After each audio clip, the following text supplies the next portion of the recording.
know the expression, everyone has a book inside them. Everyone has a story. Have you thought about writing your story down to pass on to future generations? Or maybe writing articles, poems, essays, or a book on your area of expertise? You might like to think about joining a group like the Bayside U3A Writers Group. Hi Carol. Hi Carol. Beautiful name, spelt exactly the way it should be spelt. Correct, Without no an E. Yes, not Carolyn, Caroline, No, Carol no. with an E. How long have you been a member of the Writers Group at Bayside? Well, I've been a member, I think this is my second year. And you were a freelance travel journalist before? I was, for about 16, 17 years, working for some of the best companies in Australia as a communications and PR executive. I went from that role to becoming a travel writer. And how did you get inspired by this group? I mean, what made you want to join a writers group like 3 years ago? Well, I decided that I wanted to research and start writing a family biography. My family's from England and I wanted to leave something for my grandchildren in terms of establishing their heritage. And I looked at U3A and some of the courses they had, and I found that the Writers Group was a very welcoming group. And so I've been very fortunate to be part of it. And how are you going with your family history? I'm going well. It's a challenge because it's one of those things you really do need to have the discipline to write something most weeks if you possibly can. I mean, ideally you would write a number of words every day, but who's got that much discipline? So I love to do the research, and then between the research and then spending some time in England to get the sense, the sights, the smells, the taste, the feel of the place is really important to then trying to create or recreate scenes from your past. Yeah, it's great to have a legacy to leave to the upcoming generations.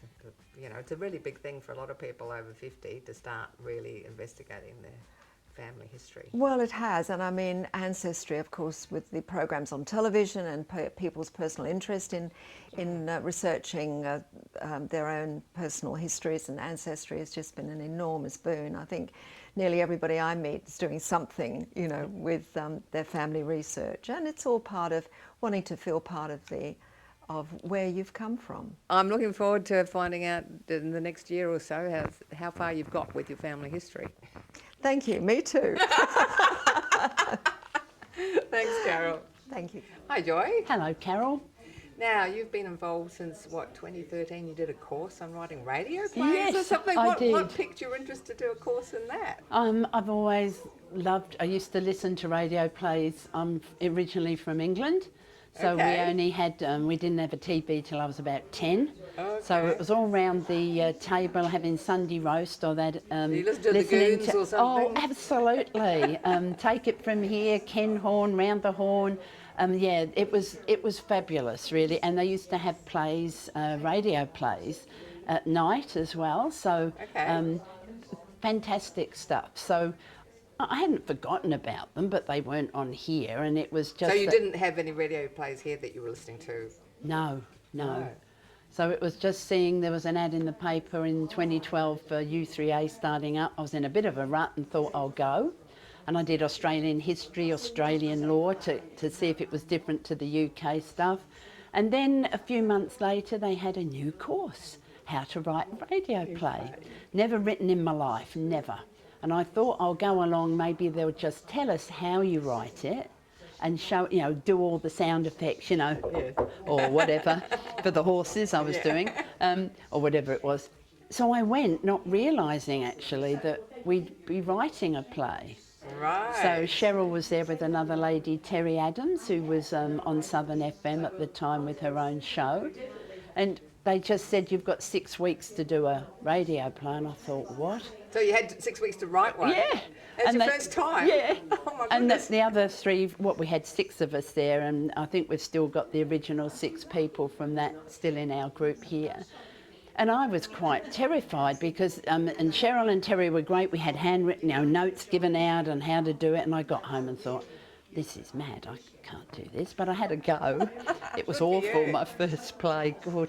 And I took it the bare draft of it, and Cheryl is excellent. She's very constructive, but she said, Joy, you know, you're a little bit wordy anyway, as you can tell probably.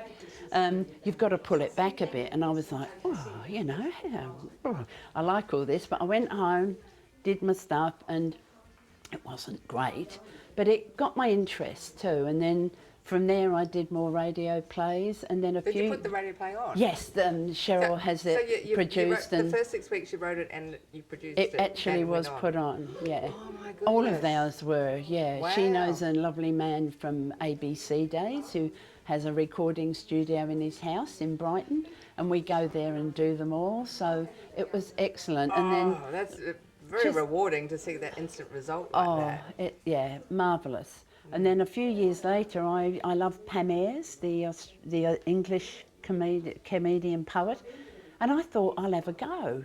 And it's been just all these poems have poured out of me, and from that I've been guest speaking. I do £10 pom plus poems. That's me. I'm a £10 pom. Are you? Yes, yeah. I came out here aged 20 in 1970, just on my own. I didn't know anyone, and stayed. So you're doing a bit of comedy now. So you're actually doing stand-up comedy, where you're talking in comedy. I do. Oh, that's amazing. Probus, Rotary, Lions, wherever, and I love it. And last year I was actually guest speaker at U3A, Bayside U3A, and I thought, full circle. Of 10 years later, I'm here doing my £10 pom plus poems. How amazing is that? That a person who's never written, I don't read really either, but it just came. And then... Well, that's taken a whole new direction, isn't it? Radio plays, absolutely. comedy, Pam Ayers, poems, wow. All unexpected. Totally. And if I hadn't have done that, how to write a radio play, that would still be here, locked in. I wouldn't have known I could do it, let alone actually do it. So, and then I became one of the faces of Bayside Library and wrote a poem for that, and went along and told them about my experience as a young child going to the library and being told, you've got to be quiet. Ooh, I don't like this place. Anyway. So what would you say to someone who was just thinking, I'm stuck at home, I don't know what to do, or what, about starting something new? Do it. Do it. Just jump in, because there's no such thing as failing. If you don't like something, try something else. And it doesn't have to be U3A, but they have so many courses that if you don't like one, you can go and do another. And you never know what you've got there, what's up here, until you give it a go. Well, so look what I'd happened to you. Yes, I know. Never knew. So it's amazing, yes, it is, Carol. Absolutely great to just get out there. And, you're not alone. There are so many groups out there for seniors, well, for all ages, I guess, but for seniors, yes, if you're on your own. I'm on my own, I live on my own. I have never written before? No. Yes. So you get out there and you'll meet lovely people, you'll be involved. It's good, I think, to be in the community. I love that feeling of being part of a community, and I've met lovely friends here too, so... So I think you'll be here till you're 100 at this rate. I hope so. I don't know if I don't want to live to 100 unless I'm fit and well, but, who knows. But I'd just say to anyone, just go out. No one will come to your door.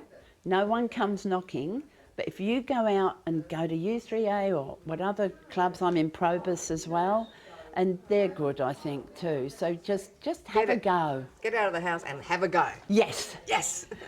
Excellent. How's your bucket list going?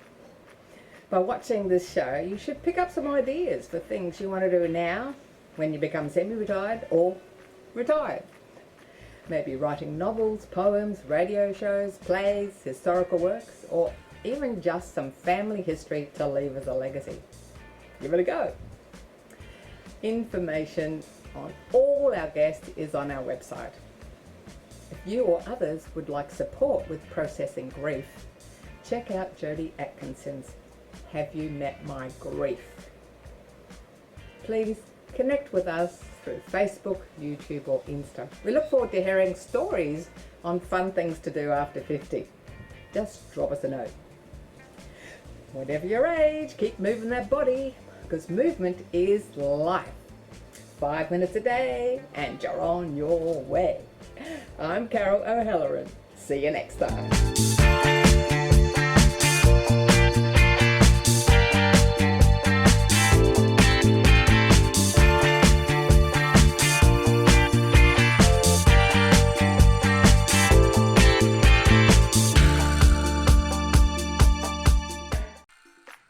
Thanks for watching our TV show. Be sure to hit subscribe and then you'll never miss an episode. Jump on Facebook, join our group, get in on the fun, fitness, wellness and inspiration. I'm Carol, over 50. So what?